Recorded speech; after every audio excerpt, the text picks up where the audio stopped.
Okay, so this is a record I won on eBay for $38. And I was at first a little disappointed in a way.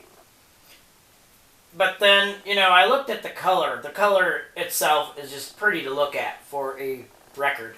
For any cylinder brown wax, this is to be a desirable color.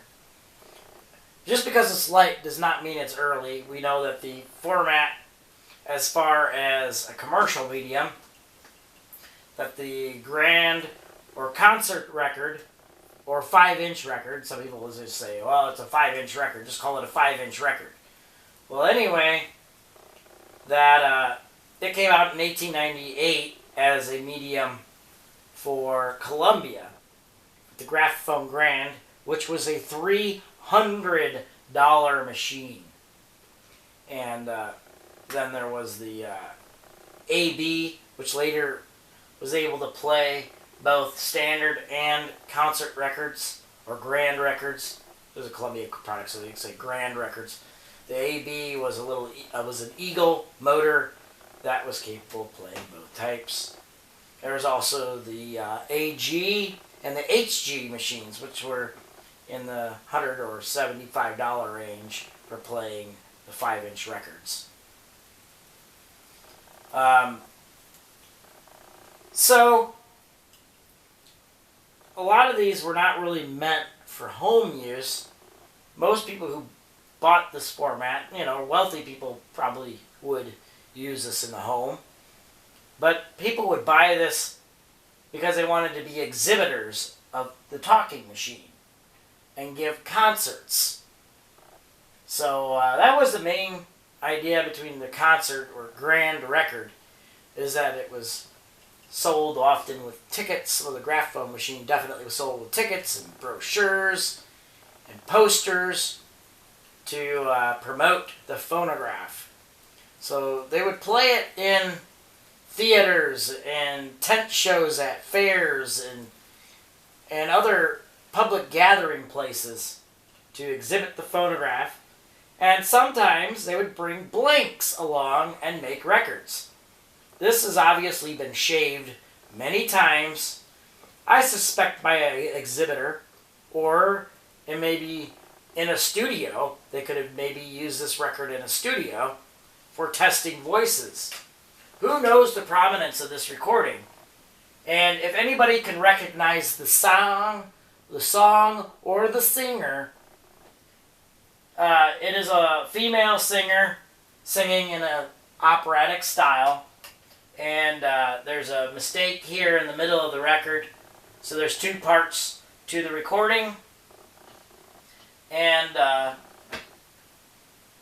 like most concert records or grand records, it has shrank a little bit. So it's more towards, you got to be careful with the end gate. And but the color is really fantastic. The thing is, it's been shaved so much, and which would, to me, would suspect that the person probably had a Graphophone Grand or a Columbia machine where the reproducer could go fairly thin, almost touching the mandrel. So that thickness is really not an issue on the Graphophone machine. But on the Edison concert, I had to remove the limit screw from the reproducer so I could play this record. And scaling the stylus of wax. So let's see what we have on this record. Now, I totally did this by guesswork of the speed. So let's see what's on this record. We'll start all the way from the beginning.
even heard at the end there remnants of another recording, which sounded like a cornet or something.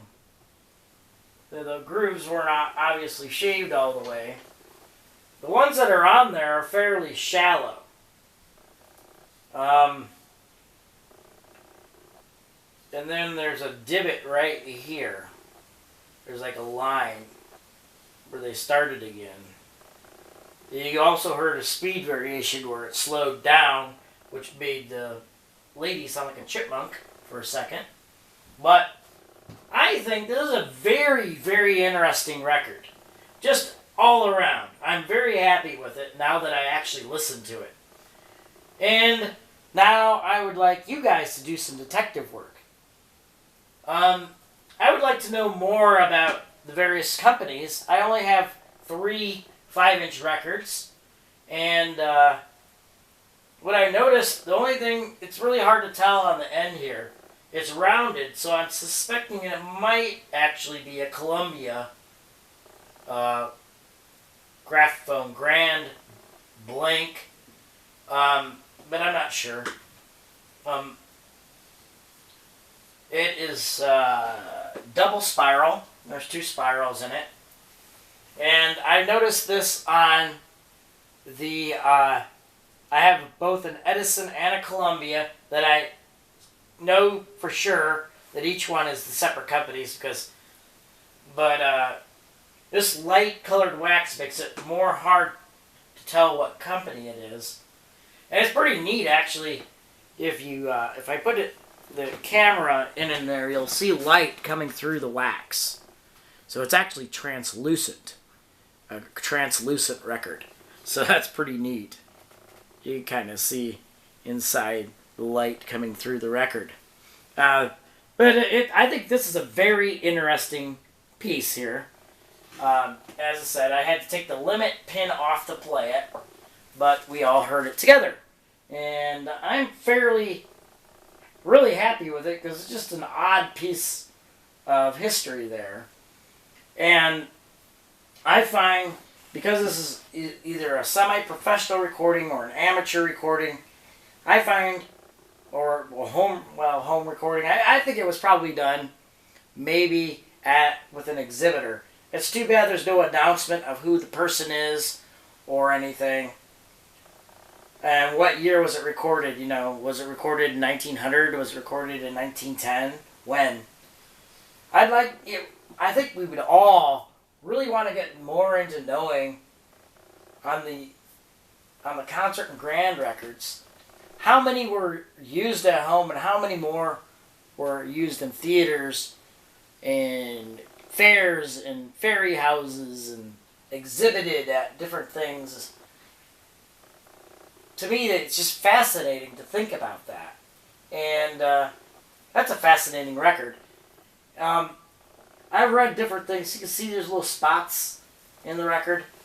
They did lubricate the molds with castor oil at one point, and then sometime they stopped. I'm not sure when they decided that the wax was self-lubricating enough.